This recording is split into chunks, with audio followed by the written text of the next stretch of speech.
The decision that almost destroyed my marriage wasn't made as an adult. It was made before I even turned 6. I remember standing in my apartment in Granada, early morning, coffee still calling my name. I looked at the bus card in my hand and thought I could just take the easy way up the hill. But something in me said, nah, let's walk. Halfway up, calves burning, sweating through my shirt, the bus glided past. Smooth, effortless. And for a moment, I thought maybe I could still take it. But that's when it hit me. Without cash or phone, it was too late to make that decision. Why? Because I had already decided to not grab the bus card. Because I already closed the door on that one. That's how decisions work, right? One decision cuts off the other. It doesn't matter if the bus is right there. When you have already decided, it's not really an option anymore, is it? What I didn't realize back then is that this is exactly how my relationships work. I thought I was making adult choices about staying, leaving, loving, fighting, but really I was just living out a decision I made decades earlier, before I even knew what love was. And here is the part where it gets interesting. You think you are stuck because of your partner's behavior. You think it's about the late night texts, the constant fights, the way you are ignored, the way you overgive. But no, that's all after the fact. The real problem is the decision you made. You could even spell the word decision. A decision that carved itself into your nervous system.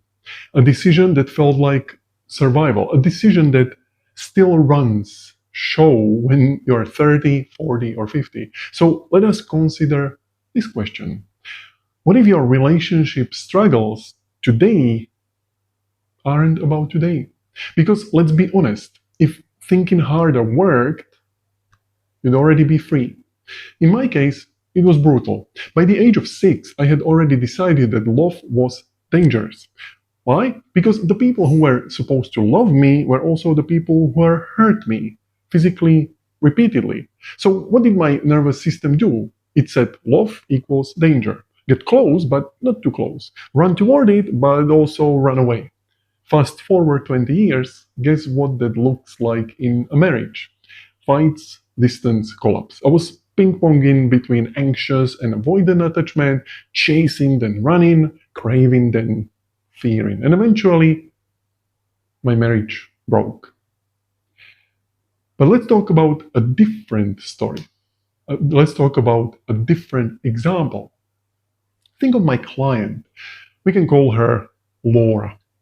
When she was a child, her dad was never really there.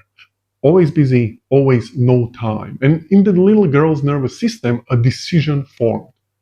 I'm not important. My needs don't matter. If I try hard enough, maybe I'll still be abandoned. Years later, she was on her second divorce. Same story, different man. She thought her decision was about whether to leave her partner or stay. But the truth, the decision had already been made when she was 7. She was just living it out. When we worked together, I didn't fix her marriage. That wasn't really the goal. What we did was go back to the original decision point, re-imprint it, and let her body realize, I deserve love, I deserve happiness, I matter. Did it change her past? No. Did it change her present? Absolutely. She walked through her divorce with her head high, no longer chasing neglect like it was home. Let's talk about another example. Take Robert, oldest child. Dad died young. Suddenly, he was the man of the house. He made a decision. If I work hard enough, maybe I can finally make my mom happy. But no matter what he did, it was never enough. Fast forward, he ends up in a relationship, you guessed it, with a demanding, high-maintenance partner who could never be satisfied. He thought he was stuck because of her, but no, he was stuck because of the decision he made at 10 years old. When he re-imprinted the decision, realizing I am enough, I don't have to fix anyone's life to be worthy, everything changed. He ended that relationship and eventually met the woman of his dreams.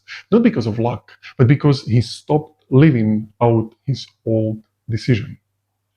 So what's the real solution here? It's not about saving every relationship. Sometimes the relationship isn't worth saving. Look, in my story, I did manage to save my marriage, but only because I went back and rewrote the real decision.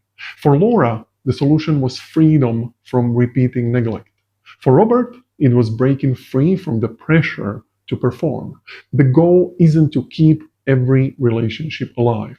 The goal is to find happiness and fulfillment instead of living out a lie you decided decades ago. Sometimes that means staying. Sometimes it means leaving. The difference is this time you are not choosing from fear. You are choosing from your inner truth. And hey, if this is landing with you, if you are realizing, damn, I've been living out a decision I don't even remember making, hit that subscribe button. Not just because it helps me out to grow this channel, but because I'll keep breaking down the exact patterns that keep you stuck in relationships so you can finally breathe again. Remember that bus in Granada, the easy option that passed me by? That's what life feels like when you are stuck living out an old decision. The bus of happiness, of love, of peace, it passes right in front of you.